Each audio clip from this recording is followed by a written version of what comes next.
자, 여러분, 오늘 우리가 찾아가는 곳은 바로 미국 서해안에서 가장 아름다운 해안선을 가진 몬트레이 반도입니다.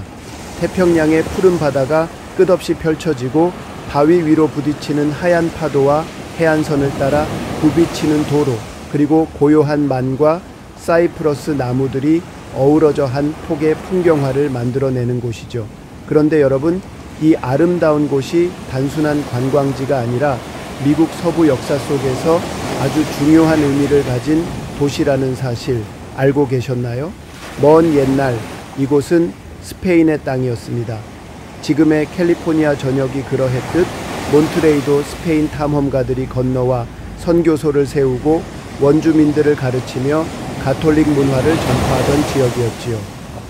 몬트레이라는 이름도 스페인 탐험가가 붙인 이름입니다. 이곳은 스페인의 태평양 식민지, 행정 중심지 역할을 하게 되었고, 그 영향력은 남쪽의 산디에이고부터 북쪽의 샌프란시스코까지 이어졌습니다.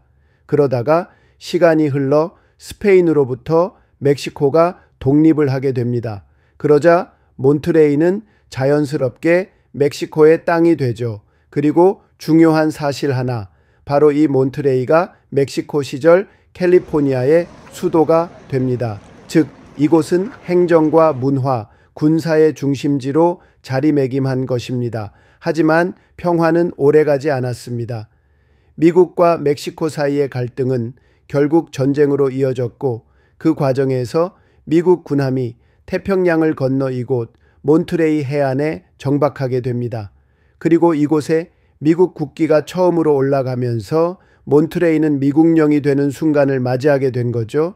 캘리포니아가 미국의 영토가 되는 상징적인 장소, 바로 이곳 몬트레이입니다. 그렇기 때문에 몬트레이는 캘리포니아 최초의 미국식 수도로 기록되고 있습니다.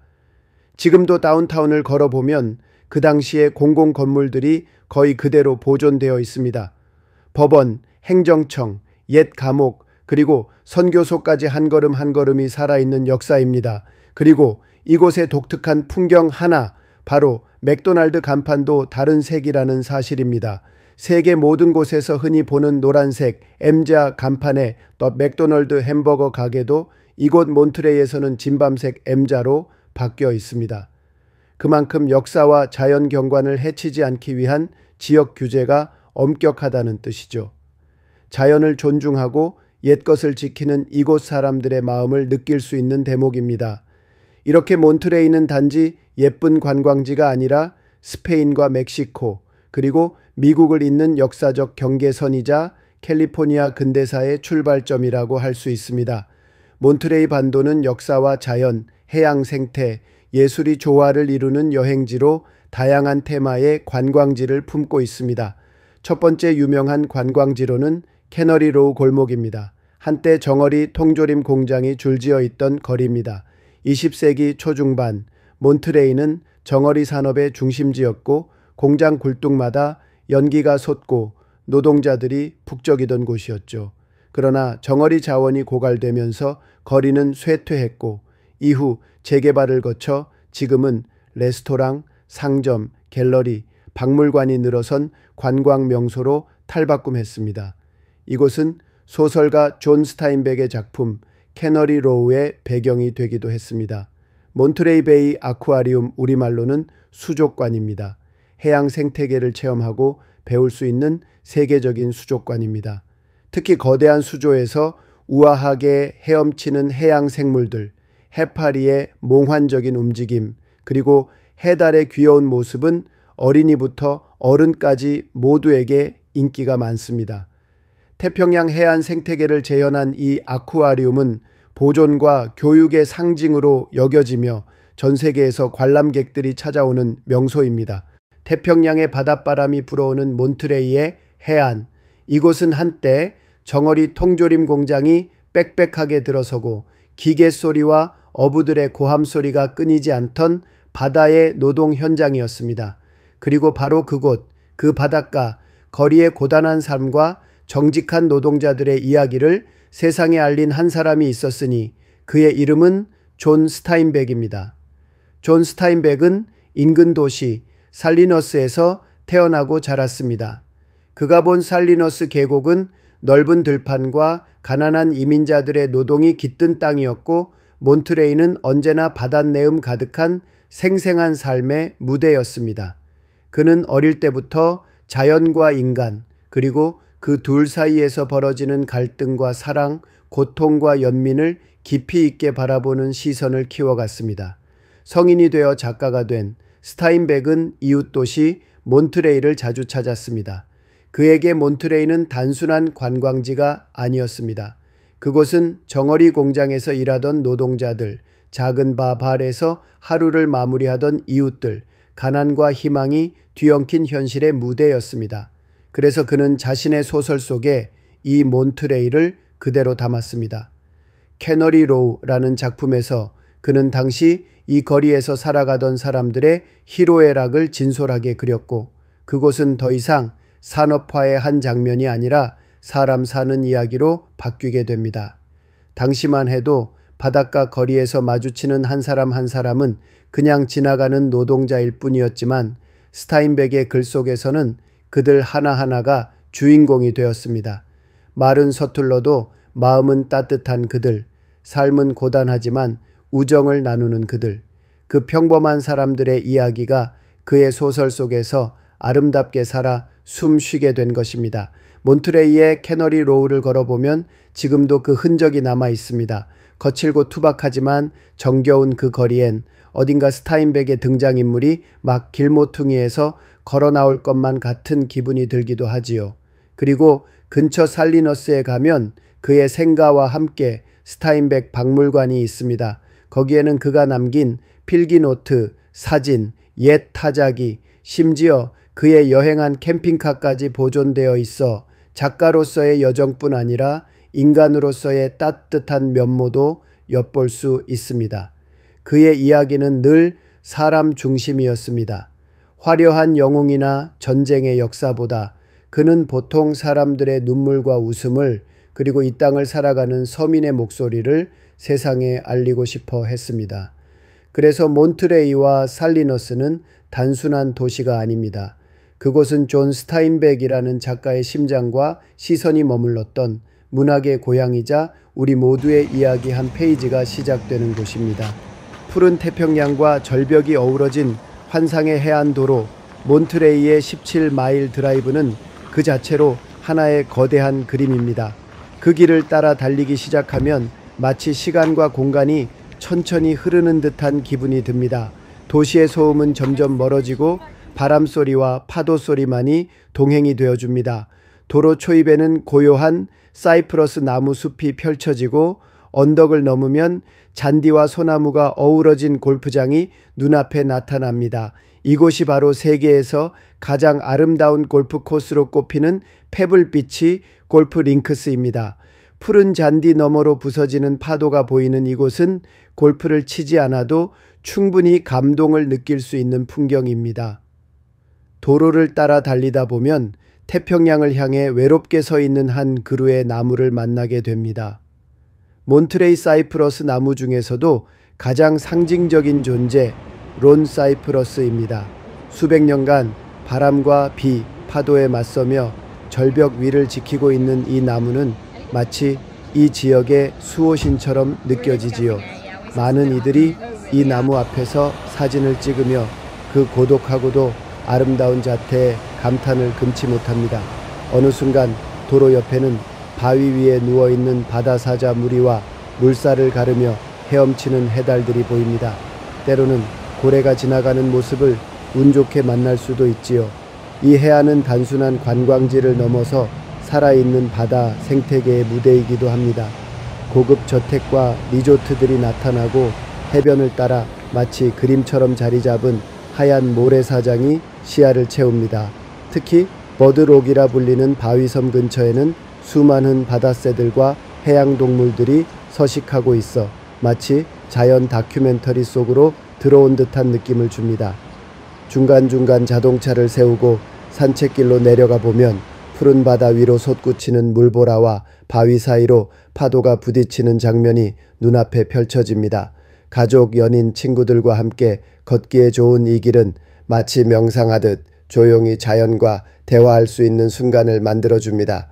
해가 지기 시작하면 해안은 황금빛으로 물들고 잔잔한 파도 위로 햇살이 반짝이며 하루를 마무리하는 찬란한 풍경을 선물해 줍니다. 17마일 드라이브는 단지 자동차로 스치는 길이 아니라 눈과 귀, 마음까지 함께 여행하는 감성의 여정입니다. 이 여정 속에서 우리는 자연의 위대함, 고요함, 그리고 무엇보다 그 속에서 살아가는 생명들과의 조화를 배웁니다. 몬트레이의 바다는 보는 것이 아니라 느끼는 것이며 그 바다와 함께한 17마일의 추억은 오랫동안 마음에 남을 것입니다. 자, 여러분, 오늘 우리가 찾아가는 곳은 바로 미국 서해안에서 가장 아름다운 해안선을 가진 몬트레이 반도입니다. 태평양의 푸른 바다가 끝없이 펼쳐지고 바위 위로 부딪히는 하얀 파도와 해안선을 따라 굽이치는 도로, 그리고 고요한 만과 사이프러스 나무들이 어우러져 한 폭의 풍경화를 만들어내는 곳이죠. 그런데 여러분, 이 아름다운 곳이 단순한 관광지가 아니라 미국 서부 역사 속에서 아주 중요한 의미를 가진 도시라는 사실 알고 계셨나요? 먼 옛날 이곳은 스페인의 땅이었습니다. 지금의 캘리포니아 전역이 그러했듯 몬트레이도 스페인 탐험가들이 건너와 선교소를 세우고 원주민들을 가르치며 가톨릭 문화를 전파하던 지역이었지요. 몬트레이라는 이름도 스페인 탐험가가 붙인 이름입니다. 이곳은 스페인의 태평양 식민지 행정 중심지 역할을 하게 되었고 그 영향력은 남쪽의 산디에이고부터 북쪽의 샌프란시스코까지 이어졌습니다. 그러다가 시간이 흘러 스페인으로부터 멕시코가 독립을 하게 됩니다. 그러자 몬트레이는 자연스럽게 멕시코의 땅이 되죠. 그리고 중요한 사실 하나, 바로 이 몬트레이가 멕시코 시절 캘리포니아의 수도가 됩니다. 즉 이곳은 행정과 문화, 군사의 중심지로 자리매김한 것입니다. 하지만 평화는 오래가지 않았습니다. 미국과 멕시코 사이의 갈등은 결국 전쟁으로 이어졌고 그 과정에서 미국 군함이 태평양을 건너 이곳 몬트레이 해안에 정박하게 됩니다. 그리고 이곳에 미국 국기가 처음으로 올라가면서 몬트레이는 미국령이 되는 순간을 맞이하게 된 거죠. 캘리포니아가 미국의 영토가 되는 상징적인 장소, 바로 이곳 몬트레이입니다. 그렇기 때문에 몬트레이는 캘리포니아 최초의 미국식 수도로 기록되고 있습니다. 지금도 다운타운을 걸어보면 그 당시의 공공 건물들이 거의 그대로 보존되어 있습니다. 법원, 행정청, 옛 감옥, 그리고 선교소까지 한 걸음 한 걸음이 살아있는 역사입니다. 그리고 이곳의 독특한 풍경 하나, 바로 맥도날드 간판도 다른 색이라는 사실입니다. 세계 모든 곳에서 흔히 보는 노란색 M자 간판의 더 맥도날드 햄버거 가게도 이곳 몬트레이에서는 진밤색 M자로 바뀌어 있습니다. 그만큼 역사와 자연 경관을 해치지 않기 위한 지역 규제가 엄격하다는 뜻이죠. 자연을 존중하고 옛것을 지키는 이곳 사람들의 마음을 느낄 수 있는 대목입니다. 이렇게 몬트레이는 단지 예쁜 관광지가 아니라 스페인과 멕시코, 그리고 미국을 잇는 역사적 경계선이자 캘리포니아 근대사의 출발점이라고 할 수 있습니다. 몬트레이 반도는 역사와 자연, 해양 생태, 예술이 조화를 이루는 여행지로 다양한 테마의 관광지를 품고 있습니다. 첫 번째 유명한 관광지로는 캐너리 로우 골목입니다. 한때 정어리 통조림 공장이 줄지어 있던 거리입니다. 20세기 초중반 몬트레이는 정어리 산업의 중심지였고 공장 굴뚝마다 연기가 솟고 노동자들이 북적이던 곳이었죠.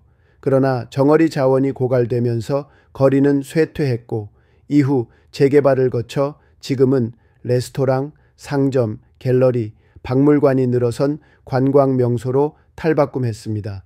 이곳은 소설가 존 스타인백의 작품 캐너리 로우의 배경이 되기도 했습니다. 몬트레이 베이 아쿠아리움, 우리말로는 수족관입니다. 해양 생태계를 체험하고 배울 수 있는 세계적인 수족관입니다. 특히 거대한 수조에서 우아하게 헤엄치는 해양 생물들, 해파리의 몽환적인 움직임, 그리고 해달의 귀여운 모습은 어린이부터 어른까지 모두에게 인기가 많습니다. 태평양 해안 생태계를 재현한 이 아쿠아리움은 보존과 교육의 상징으로 여겨지며 전 세계에서 관람객들이 찾아오는 명소입니다. 태평양의 바닷바람이 불어오는 몬트레이의 해안. 이곳은 한때 정어리 통조림 공장이 빽빽하게 들어서고 기계 소리와 어부들의 고함 소리가 끊이지 않던 바다의 노동 현장이었습니다. 그리고 바로 그곳, 그 바닷가, 거리의 고단한 삶과 정직한 노동자들의 이야기를 세상에 알린 한 사람이 있었으니 그의 이름은 존 스타인백입니다. 존 스타인백은 인근 도시 살리너스에서 태어나고 자랐습니다. 그가 본 살리너스 계곡은 넓은 들판과 가난한 이민자들의 노동이 깃든 땅이었고 몬트레이는 언제나 바닷내음 가득한 생생한 삶의 무대였습니다. 그는 어릴 때부터 자연과 인간 그리고 그 둘 사이에서 벌어지는 갈등과 사랑, 고통과 연민을 깊이 있게 바라보는 시선을 키워갔습니다. 성인이 되어 작가가 된 스타인백은 이웃도시 몬트레이를 자주 찾았습니다. 그에게 몬트레이는 단순한 관광지가 아니었습니다. 그곳은 정어리 공장에서 일하던 노동자들, 작은 바발에서 하루를 마무리하던 이웃들, 가난과 희망이 뒤엉킨 현실의 무대였습니다. 그래서 그는 자신의 소설 속에 이 몬트레이를 그대로 담았습니다. 캐너리 로우라는 작품에서 그는 당시 이 거리에서 살아가던 사람들의 희로애락을 자, 여러분, 오늘 우리가 찾아가는 곳은 바로 미국 서해안에서 가장 아름다운 해안선을 가진 몬트레이 반도입니다. 태평양의 푸른 바다가 끝없이 펼쳐지고 바위 위로 부딪히는 하얀 파도와 해안선을 따라 굽이치는 도로, 그리고 고요한 만과 사이프러스 나무들이 어우러져 한 폭의 풍경화를 만들어내는 곳이죠. 그런데 여러분, 이 아름다운 곳이 단순한 관광지가 아니라 미국 서부 역사 속에서 아주 중요한 의미를 가진 도시라는 사실 알고 계셨나요? 먼 옛날 이곳은 스페인의 땅이었습니다. 지금의 캘리포니아 전역이 그러했듯 몬트레이도 스페인 탐험가들이 건너와 선교소를 세우고 원주민들을 가르치며 가톨릭 문화를 전파하던 지역이었지요. 몬트레이라는 이름도 스페인 탐험가가 붙인 이름입니다. 이곳은 스페인의 태평양 식민지 행정 중심지 역할을 하게 되었고 그 영향력은 남쪽의 산디에이고부터 북쪽의 샌프란시스코까지 이어졌습니다. 그러다가 시간이 흘러 스페인으로부터 멕시코가 독립을 하게 됩니다. 그러자 몬트레이는 자연스럽게 멕시코의 땅이 되죠. 그리고 중요한 사실 하나, 바로 이 몬트레이가 멕시코 시절 캘리포니아의 수도가 됩니다. 즉 이곳은 행정과 문화, 군사의 중심지로 자리매김한 것입니다. 하지만 평화는 오래가지 않았습니다. 미국과 멕시코 사이의 갈등은 결국 전쟁으로 이어졌고 그 과정에서 미국 군함이 태평양을 건너 이곳 몬트레이 해안에 정박하게 됩니다. 그리고 이곳에 미국 국기가 처음으로 올라가면서 몬트레이는 미국령이 되는 순간을 맞이하게 된 거죠. 캘리포니아가 미국의 영토가 되는 상징적인 장소, 바로 이곳 몬트레이입니다. 그렇기 때문에 몬트레이는 캘리포니아 최초의 미국식 수도로 기록되고 있습니다. 지금도 다운타운을 걸어보면 그 당시의 공공 건물들이 거의 그대로 보존되어 있습니다. 법원, 행정청, 옛 감옥, 그리고 선교소까지 한 걸음 한 걸음이 살아있는 역사입니다. 그리고 이곳의 독특한 풍경 하나, 바로 맥도날드 간판도 다른 색이라는 사실입니다. 세계 모든 곳에서 흔히 보는 노란색 M자 간판의 더 맥도날드 햄버거 가게도 이곳 몬트레이에서는 진밤색 M자로 바뀌어 있습니다. 그만큼 역사와 자연 경관을 해치지 않기 위한 지역 규제가 엄격하다는 뜻이죠. 자연을 존중하고 옛것을 지키는 이곳 사람들의 마음을 느낄 수 있는 대목입니다. 이렇게 몬트레이는 단지 예쁜 관광지가 아니라 스페인과 멕시코 그리고 미국을 잇는 역사적 경계선이자 캘리포니아 근대사의 출발점이라고 할 수 있습니다. 몬트레이 반도는 역사와 자연, 해양 생태, 예술이 조화를 이루는 여행지로 다양한 테마의 관광지를 품고 있습니다. 첫 번째 유명한 관광지로는 캐너리 로우 골목입니다. 한때 정어리 통조림 공장이 줄지어 있던 거리입니다. 20세기 초중반 몬트레이는 정어리 산업의 중심지였고 공장 굴뚝마다 연기가 솟고 노동자들이 북적이던 곳이었죠. 그러나 정어리 자원이 고갈되면서 거리는 쇠퇴했고 이후 재개발을 거쳐 지금은 레스토랑, 상점, 갤러리, 박물관이 늘어선 관광 명소로 탈바꿈했습니다. 이곳은 소설가 존 스타인백의 작품 캐너리 로우의 배경이 되기도 했습니다. 몬트레이 베이 아쿠아리움, 우리말로는 수족관입니다. 해양 생태계를 체험하고 배울 수 있는 세계적인 수족관입니다. 특히 거대한 수조에서 우아하게 헤엄치는 해양 생물들, 해파리의 몽환적인 움직임, 그리고 해달의 귀여운 모습은 어린이부터 어른까지 모두에게 인기가 많습니다. 태평양 해안 생태계를 재현한 이 아쿠아리움은 보존과 교육의 상징으로 여겨지며 전 세계에서 관람객들이 찾아오는 명소입니다. 태평양을 옆에 두고 천천히 달리는 아름다운 해안도로 드라이브입니다. 오른쪽으로는 잔잔하게 밀려오는 바닷물, 왼쪽으로는 고풍스러운 주택들과 아기자기한 모텔들이 늘어서 있죠. 이 길은 오션 뷰 블루바드, 이름처럼 바다 전망이 한눈에 펼쳐지는 길입니다. 지금 지나가는 이곳은 헐블시어 Observation Area. 아까 걸어서 다녀오셨죠? 차창으로 다시 보니 물개들이 더 많이 모여 있는 것 같네요. 저 멀리 작은 모래사장은 아이들이 안전하게 바닷물에 들어갈 수 있는 천연 놀이터이자 지역 주민들이 사랑하는 해수욕장이기도 합니다. 그리고 여기 퍼시픽 그로브 뷰. 포인에선 바다와 하늘이 맞닿는 수평선을 따라 사진 찍기 좋아요. 날씨가 맑은 날엔 멀리 몬터레이 반도 끝까지 보입니다. 자, 여기가 바로 몬터레이의 보석 같은 곳, 러버스 포인트 비치 앤 파크입니다. 어린아이들이 모래놀이하며 물놀이하기 좋은 잔잔함만이 펼쳐지고 주변에는 아기자기한 피크닉 테이블과 벤치가 있어요. 바위 언덕을 타고 넘는 파도 소리가 이곳의 배경음악이죠. 특히 공원에는 모나크 버터플라이, 모나크 나비 조각상과 오래된 사이프러스 나무들이 예술작품처럼 놓여 있습니다.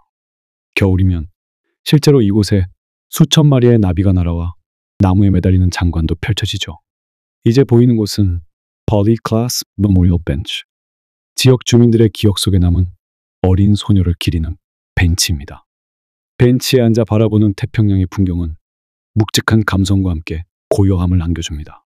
그리고 바로 이어지는 퍼킨스 파크 비스타 포인트는 태평양이 끝없이 펼쳐지는 고요한 뷰 포인트. 해질 무렵 여기서 보는 노을은 정말 환상적이에요. 잠시 후 나오는 어를 보이는 운이 좋으면 바위 사이에서 수면 위로 고개를 내미는 바다수달 어르들을 볼 수 있는 포인트입니다. 이 작고 귀여운 녀석들은 돌을 도구로 써서 조개를 깨뜨리는 모습으로 유명하죠. 그리고 존 덴버 모여도 지나갑니다. 여러분도 아시는 그 유명한 가수 존 덴버. 이곳 태평양을 사랑했던 그의 음악처럼 이곳 바다도 순수하고 깊은 울림이 있죠. 이제 비치 포인트 비스타 그리고 선셋 비치를 지나가며 차창 밖으로 펼쳐지는 그림 같은 해안선을 감상해 보세요. 이름처럼 이곳은 해질 무렵 붉은 태양이 바닷속으로 스르르 사라지는 황혼의 명소로 유명합니다. 지금은 아슬로마스테이 비치 앞을 지나고 있습니다. 이곳은 파도가 거칠고 드라마틱하게 밀려오는 야성적인 해변이에요. 모래 언덕 사이를 산책하거나 유리알처럼 반짝이는 조개 껍데기를 줍는 재미도 있죠. 이제 오른편에 The Links at Spanish 배 골프장이 보이기 시작합니다. 바다를 배경으로 펼쳐지는 이 골프장은 스코틀랜드식 해안 링크 스타일로 설계되어 골프 팬들에게는 꼭 와보고 싶은 명소 중 하나죠. 골프 치다 말고 바다만 바라보아도 하루가 금방 가는 곳입니다. 자, 이제 우리는 유명한 17마일 드라이브의 북쪽 입구에 다다르고 있습니다. 곧 이 전설적인 해안 드라이브 코스로 들어서게 됩니다. 앞으로 펼쳐질 전설적인 해안 풍경과 세계적인 골프 코스, 그리고 아름다운 사이프러스 나무숲을 기대해 주세요. 필요하시면 이 대본을 한국어, 영어 이중 언어로 변환하거나 오디오 녹음용 스크립트, 홍보용 영상 자막용으로도 구성해 드릴 수 있어요.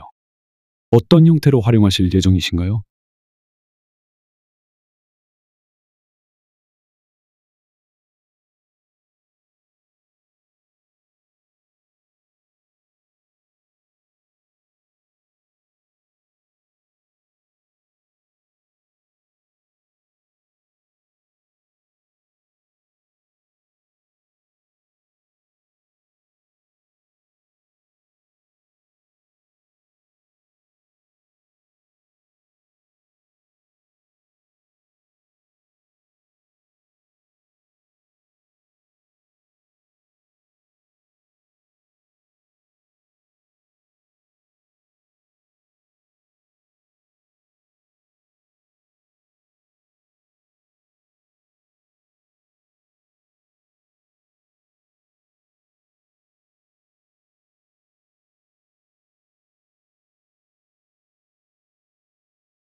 푸른 태평양과 절벽이 어우러진 환상의 해안도로 몬트레이의 17마일 드라이브는 그 자체로 하나의 거대한 그림입니다. 그 길을 따라 달리기 시작하면 마치 시간과 공간이 천천히 흐르는 듯한 기분이 듭니다. 도시의 소음은 점점 멀어지고 바람 소리와 파도 소리만이 동행이 되어줍니다. 도로 초입에는 고요한 사이프러스 나무 숲이 펼쳐지고 언덕을 넘으면 잔디와 소나무가 어우러진 골프장이 눈앞에 나타납니다. 이곳이 바로 세계에서 가장 아름다운 골프 코스로 꼽히는 페블비치 골프 링크스입니다. 푸른 잔디 너머로 부서지는 파도가 보이는 이곳은 골프를 치지 않아도 충분히 감동을 느낄 수 있는 풍경입니다. 도로를 따라 달리다 보면 태평양을 향해 외롭게 서 있는 한 그루의 나무를 만나게 됩니다. 몬트레이 사이프러스 나무 중에서도 가장 상징적인 존재 론 사이프러스입니다. 수백 년간 바람과 비, 파도에 맞서며 절벽 위를 지키고 있는 이 나무는 마치 이 지역의 수호신처럼 느껴지지요. 많은 이들이 이 나무 앞에서 사진을 찍으며 그 고독하고도 아름다운 자태에 감탄을 금치 못합니다. 어느 순간 도로 옆에는 바위 위에 누워있는 바다사자 무리와 물살을 가르며 헤엄치는 해달들이 보입니다. 때로는 고래가 지나가는 모습을 운 좋게 만날 수도 있지요. 이 해안은 단순한 관광지를 넘어서 살아있는 바다 생태계의 무대이기도 합니다. 고급 저택과 리조트들이 나타나고 해변을 따라 마치 그림처럼 자리 잡은 하얀 모래사장이 시야를 채웁니다. 특히 버드록이라 불리는 바위섬 근처에는 수많은 바다새들과 해양동물들이 서식하고 있어 마치 자연 다큐멘터리 속으로 들어온 듯한 느낌을 줍니다. 중간중간 자동차를 세우고 산책길로 내려가 보면 푸른 바다 위로 솟구치는 물보라와 바위 사이로 파도가 부딪히는 장면이 눈앞에 펼쳐집니다. 가족, 연인, 친구들과 함께 걷기에 좋은 이 길은 마치 명상하듯 조용히 자연과 대화할 수 있는 순간을 만들어줍니다. 해가 지기 시작하면 해안은 황금빛으로 물들고 잔잔한 파도 위로 햇살이 반짝이며 하루를 마무리하는 찬란한 풍경을 선물해 줍니다. 17마일 드라이브는 단지 자동차로 스치는 길이 아니라 눈과 귀, 마음까지 함께 여행하는 감성의 여정입니다. 이 여정 속에서 우리는 자연의 위대함, 고요함, 그리고 무엇보다 그 속에서 살아가는 생명들과의 조화를 배웁니다. 몬트레이의 바다는 보는 것이 아니라 느끼는 것이며 그 바다와 함께한 17마일의 추억은 오랫동안 마음에 남을 것입니다. 자, 여러분, 오늘 우리가 찾아가는 곳은 바로 미국 서해안에서 가장 아름다운 해안선을 가진 몬트레이 반도입니다. 태평양의 푸른 바다가 끝없이 펼쳐지고 바위 위로 부딪히는 하얀 파도와 해안선을 따라 굽이치는 도로, 그리고 고요한 만과 사이프러스 나무들이 어우러져 한 폭의 풍경화를 만들어내는 곳이죠. 그런데 여러분, 이 아름다운 곳이 단순한 관광지가 아니라 미국 서부 역사 속에서 아주 중요한 의미를 가진 도시라는 사실 알고 계셨나요? 먼 옛날 이곳은 스페인의 땅이었습니다. 지금의 캘리포니아 전역이 그러했듯 몬트레이도 스페인 탐험가들이 건너와 선교소를 세우고 원주민들을 가르치며 가톨릭 문화를 전파하던 지역이었지요. 몬트레이라는 이름도 스페인 탐험가가 붙인 이름입니다. 이곳은 스페인의 태평양 식민지 행정 중심지 역할을 하게 되었고 그 영향력은 남쪽의 산디에이고부터 북쪽의 샌프란시스코까지 이어졌습니다. 그러다가 시간이 흘러 스페인으로부터 멕시코가 독립을 하게 됩니다. 그러자 몬트레이는 자연스럽게 멕시코의 땅이 되죠. 그리고 중요한 사실 하나, 바로 이 몬트레이가 멕시코 시절 캘리포니아의 수도가 됩니다. 즉 이곳은 행정과 문화, 군사의 중심지로 자리매김한 것입니다. 하지만 평화는 오래가지 않았습니다. 미국과 멕시코 사이의 갈등은 결국 전쟁으로 이어졌고 그 과정에서 미국 군함이 태평양을 건너 이곳 몬트레이 해안에 정박하게 됩니다. 그리고 이곳에 미국 국기가 처음으로 올라가면서 몬트레이는 미국령이 되는 순간을 맞이하게 된 거죠. 캘리포니아가 미국의 영토가 되는 상징적인 장소, 바로 이곳 몬트레이입니다. 그렇기 때문에 몬트레이는 캘리포니아 최초의 미국식 수도로 기록되고 있습니다. 지금도 다운타운을 걸어보면 그 당시의 공공 건물들이 거의 그대로 보존되어 있습니다. 법원, 행정청, 옛 감옥, 그리고 선교소까지 한 걸음 한 걸음이 살아있는 역사입니다. 그리고 이곳의 독특한 풍경 하나, 바로 맥도날드 간판도 다른 색이라는 사실입니다. 세계 모든 곳에서 흔히 보는 노란색 M자 간판의 더 맥도날드 햄버거 가게도 이곳 몬트레이에서는 진밤색 M자로 바뀌어 있습니다. 그만큼 역사와 자연 경관을 해치지 않기 위한 지역 규제가 엄격하다는 뜻이죠. 자연을 존중하고 옛것을 지키는 이곳 사람들의 마음을 느낄 수 있는 대목입니다. 이렇게 몬트레이는 단지 예쁜 관광지가 아니라 스페인과 멕시코, 그리고 미국을 잇는 역사적 경계선이자 캘리포니아 근대사의 출발점이라고 할 수 있습니다. 몬트레이 반도는 역사와 자연, 해양 생태, 예술이 조화를 이루는 여행지로 다양한 테마의 관광지를 품고 있습니다. 첫 번째 유명한 관광지로는 캐너리 로우 골목입니다. 한때 정어리 통조림 공장이 줄지어 있던 거리입니다. 20세기 초중반 몬트레이는 정어리 산업의 중심지였고 공장 굴뚝마다 연기가 솟고 노동자들이 북적이던 곳이었죠. 그러나 정어리 자원이 고갈되면서 거리는 쇠퇴했고 이후 재개발을 거쳐 지금은 레스토랑, 상점, 갤러리, 박물관이 늘어선 관광 명소로 탈바꿈했습니다. 이곳은 소설가 존 스타인백의 작품 캐너리 로우의 배경이 되기도 했습니다. 몬트레이 베이 아쿠아리움, 우리말로는 수족관입니다. 해양 생태계를 체험하고 배울 수 있는 세계적인 수족관입니다. 특히 거대한 수조에서 우아하게 헤엄치는 해양 생물들, 해파리의 몽환적인 움직임, 그리고 해달의 귀여운 모습은 어린이부터 어른까지 모두에게 인기가 많습니다. 태평양 해안 생태계를 재현한 이 아쿠아리움은 보존과 교육의 상징으로 여겨지며 전 세계에서 관람객들이 찾아오는 명소입니다. 저기 저 서쪽 바위 위에 나 홀로 서 있는 나무가 17마일 드라이브에서 가장 상징적인 장소 론사이프러스입니다. 절벽 위에 홀로 서 있는 이 나무는 약 250년에서 300년 된 몬터레이 사이프러스로 수세기 동안 거친 바람과 폭풍을 견디며 우뚝 서 있습니다. 캘리포니아 해안에서 가장 많이 촬영된 나무 중 하나로 그 모습이 너무나도 아름다워 조금 있다가 다음 스탑 투어하는 세계 최고의 유명한 골프장 페블비치 컴퍼니의 상징 아이콘으로 사용되고 있습니다. 이 나무가 1800년대 후반부터 유명해지면서 보호를 위해 바위 주변에 울타리를 설치했고 지금도 특별한 관리가 이루어지고 있습니다. 바위 끝자락에서 홀로 서 있는 모습이 마치 인생의 역경을 견디는 인간의 모습을 닮았다는 이야기도 있죠. 여기서 사진 촬영을 하실 시간을 드리겠습니다.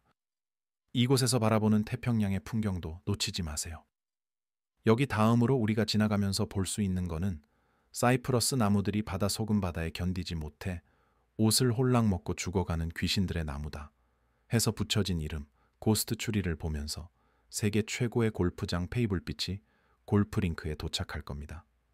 테이블 록은 파도가 깎아 만든 넓고 평평한 안반 지역으로 마치 바다 위에 테이블처럼 보이는 것이 특징입니다. 이곳에서는 바다사자와 물개가 일광욕을 즐기는 모습을 자주 볼 수 있으며 운이 좋으면 돌고래가 헤엄치는 모습도 발견할 수 있습니다. 그리고 이제 도착하는 곳이 바로 세계적으로 유명한 페블비치 골프 코스입니다. 1919년에 개장한 이 골프장은 미국 내에서도 가장 아름다운 해안 골프장 중 하나로 손꼽히며 매년 수많은 PGA 대회와 US 오픈이 열리는 명소입니다. 골프를 좋아하시는 분들이라면 한 번쯤 이곳에서 라운딩하는 것이 꿈일 텐데요. 8번, 9번, 10번, 그리고 18번 홀은 태평양을 배경으로 펼쳐지는 절경 덕분에 세계에서 가장 멋진 골프 코스 중 하나로 평가받고 있습니다.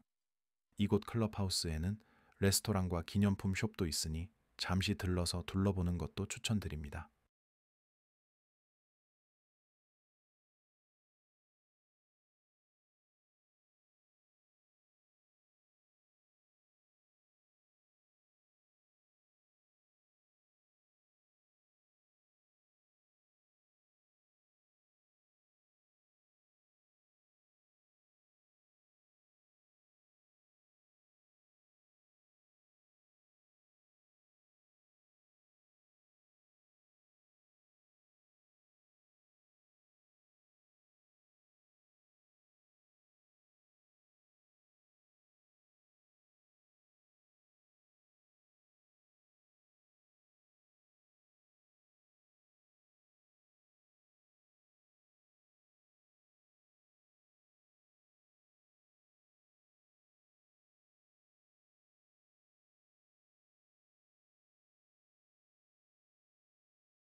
이제 우리는 17마일 드라이브의 하이라이트 구간 중 하나인 사이프러스 숲 일명 사이프러스 포레스트를 드라이브합니다.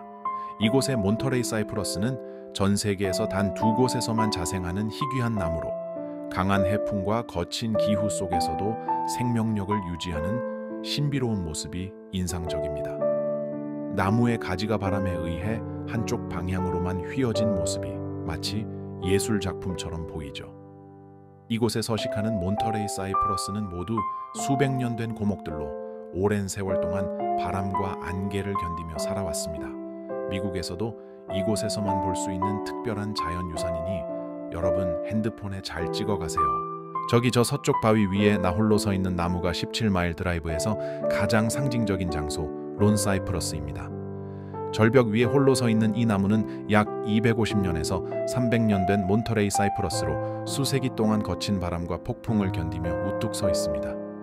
캘리포니아 해안에서 가장 많이 촬영된 나무 중 하나로 그 모습이 너무나도 아름다워 조금 있다가 다음 스탑 투어하는 세계 최고의 유명한 골프장 페블비치 컴퍼니의 상징 아이콘으로 사용되고 있습니다. 이 나무가 1800년대 후반부터 유명해지면서 보호를 위해 바위 주변에 울타리를 설치했고 지금도 특별한 관리가 이루어지고 있습니다. 바위 끝자락에서 홀로 서 있는 모습이 마치 인생의 역경을 견디는 인간의 모습을 닮았다는 이야기도 있죠.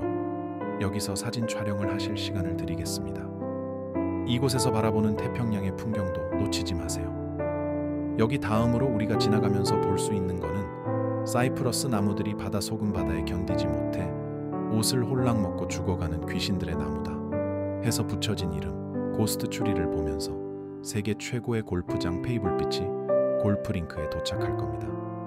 테이블록은 파도가 깎아 만든 넓고 평평한 안반 지역으로 마치 바다 위의 테이블처럼 보이는 것이 특징입니다. 이곳에서는 바다사자와 물개가 일광욕을 즐기는 모습을 자주 볼 수 있으며 운이 좋으면 돌고래가 헤엄치는 모습도 발견할 수 있습니다. 그리고 이제 도착하는 곳이 바로 세계적으로 유명한 페블 비치 골프 코스입니다. 1919년에 개장한 이 골프장은 미국 내에서도 가장 아름다운 해안 골프장 중 하나로 손꼽히며 매년 수많은 PGA 대회와 US 오픈이 열리는 명소입니다. 골프를 좋아하시는 분들이라면 한 번쯤 이곳에서 라운딩하는 것이 꿈일 텐데요. 8번, 9번, 10번, 그리고 18번 홀은 태평양을 배경으로 펼쳐지는 절경 덕분에 세계에서 가장 멋진 골프 코스 중 하나로 평가받고 있습니다. 이곳 클럽하우스에는 레스토랑과 기념품 숍도 있으니 잠시 들러서 둘러보는 것도 추천드립니다.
이 기념비는 캐너리 로우의 발전에 중요한 역할을 한 다양한 인물들에게 경의를 표하는 것입니다.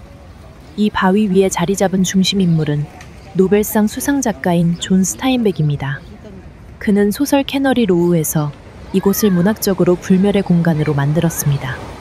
스타인백은 캐너리 로우의 과거를 연상시키는 여러 인물들, 정어리 통조림 노동자들, 상인들, 그리고 다른 시대의 다양한 인물들과 함께 서 있습니다. 이들의 열정과 상상력이 오늘날 캐너리 로우를 활기 넘치는 관광지로 변화시켰습니다. 기념비의 기초 부분에는 스타인백의 오랜 친구이자 해양 생물학의 선구자로 알려진 에드 리케츠가 있습니다. 그는 몬터레이만의 해양 생태와 조수 웅덩이를 연구한 인물입니다. 또한 기념비에는 1800년대 중반 이 지역에 정착한 중국 어촌 마을을 대표하는 4박 5일 게스관광 미서부 투어 대장정 5일 마지막 날의 마지막 일정으로 세계에서 제일 유명한 골프 코스, 바로 페이블 비치 골프 링크스를 방문하겠습니다. 세계에서 골프 전문가, 유명한 골프 플레이어들에게 인생의 마지막 라운딩, 마지막 골프 한번 친다면 서슴없사 선택한다는 세계에서 미국에서 최상위 골프장 페블 비치 골프 링크스는 1919년 2월 22일에 개장한 미국 캘리포니아주 몬터레이 반도의 페블 비치에 위치한 세계적으로 유명한 골프 코스입니다. 잭 네빌과 아버지가 상속한 땅에 친구 더글러스 그랜트와 설계한 이 코스는 태평양을 따라 펼쳐진 절경과 도전적인 레이아웃으로 골프 애호가들에게 사랑받고 있습니다. 개장 이후 페블 비치 골프 링크스는 수많은 메이저 대회를 개최해 왔습니다. 특히 1972년을 시작으로 여러 차례 US 오픈과 PGA 챔피언십이 이곳에서 열렸으며 매년 2월에는 AT&T 페블 비치 내셔널 프로암 대회가 개최됩니다. 한인 골퍼들의 페블 비치에서의 기록을 살펴보면 2023년 LGPA US 여자 오픈이 이곳에서 개최되었으며 한국의 골퍼들이 우수한 성적을 거두었습니다. 특히 이 대회에서 안나린 선수가 공동 세위를 차지하며 한국 선수들의 경쟁력을 다시 한번 입증했습니다. 페블비치 골프 링크스는 그 역사와 아름다움으로 인해 전 세계 골퍼들의 버킷리스트에 오르는 코스 중 하나로 앞으로도 많은 명승부의 무대가 될 것입니다. 최경주 선수와 한인 선수들의 페블비치 골프 링크스 기록 정리해 보았습니다. 1. 최경주 선수 KJ 초이, 한국인 최초로 PGA 투어에 진출, 2000년-2021년 PGA 챔피언스 투어 퓨어 인슈어런스 챔피언십에서 우승 한국 선수, 최초 챔피언스 투어 우승 페블비치 7번 홀을 정복하며 세계 3대 파3 중 하나로 꼽힘, 2024년 페블비치에서 챔피언스 투어 2승 도전 중 2, 김주형 선수, 톰킴, 2024년 ATAGT 페블비치 프로암에서 공동 7위 기록, 한국인 중 가장 높은 순위로 PGA 투어 세계 랭킹 상승 3. 김시우 선수, 사이우 킴, 2024년 ATH 페블비치 프로암에서 단독 12위 꾸준한 성적을 유지하며 세계 랭킹 67위로 상승 우승 기록이 없으나 꾸준한 성적 유지. 5. 양용훈 선수, YE 양, 2009년 PGA 챔피언십 우승, 아시아 선수 최초 메이저 우승. 페블비치에서 큰 성적을 기록하진 않았으나 한국 골프의 개척자로 평가. 6. 임성재 선수, 숭재 이임, 2020년 혼다 클래식 우승 페블비치. 대회에서는 상위권 경쟁 중 한인 선수들, 총평 최경주 선수는 페블비치에서 한국인 최초로 챔피언스 투어 우승을 차지하며 역사적인 순간을 만들었음. 김주형, 김시우, 이경훈, 임성재 등 다양한 한인 선수들이 꾸준히 좋은 성적을 거두고 있으며 향후 우승 가능성도 높음. 페블비치 7번 홀은 특히 한국 선수들에게 중요한 도전의 장소로 평가됨. 앞으로도 미국 속에서 한국 선수들의 활약이 기대하면서 우리 선수들을 위하여 큰 박수 한번 부탁합니다. 개스관광 신형우였습니다.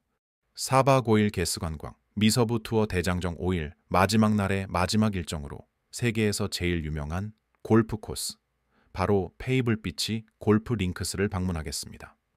세계에서 골프 전문가, 유명한 골프 플레이어들에게 인생의 마지막 라운딩, 마지막 골프 한번 친다면 서슴없어 선택한다는 세계에서 미국에서 최상위 골프장 페블비치 골프 링크스는 1919년 2월 22일에 개장한 미국 캘리포니아주 몬터레이 반도의 페블비치에 위치한 세계적으로 유명한 골프 코스입니다. 잭 네빌과 아버지가 상속한 땅에 친구 더글러스 그랜트와 설계한 이 코스는 태평양을 따라 펼쳐진 절경과 도전적인 레이아웃으로 골프 애호가들에게 사랑받고 있습니다. 개장 이후 페블비치 골프 링크스는 수많은 메이저 대회를 개최해왔습니다. 특히 1972년을 시작으로 여러 차례 US 오픈과 PGA 챔피언십이 이곳에서 열렸으며 매년 2월에는 AT&T 페블비치 내셔널 프로암 대회가 개최됩니다. 한인 골퍼들의 페블비치에서의 기록을 살펴보면 2023년 LGPA US 여자 오픈이 이곳에서 개최되었으며 한국의 골퍼들이 우수한 성적을 거두었습니다. 특히 이 대회에서 안나린 선수가 공동 세위를 차지하며 한국 선수들의 경쟁력을 다시 한번 입증했습니다.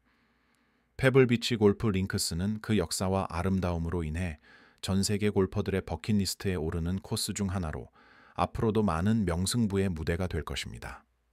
최경주 선수와 한인 선수들의 페블비치 골프 링크스 기록 정리해 보았습니다.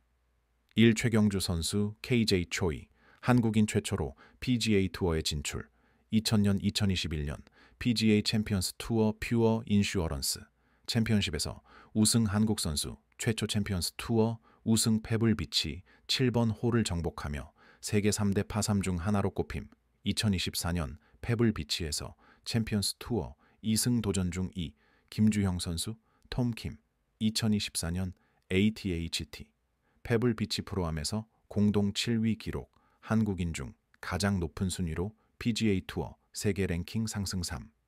김시우 선수, 사이우 킴, 2024년 ATH 페블비치 프로암에서 단독 12위 꾸준한 성적을 유지하며 세계 랭킹 67위로 상승 우승 기록이 없으나 꾸준한 성적 유지. 5.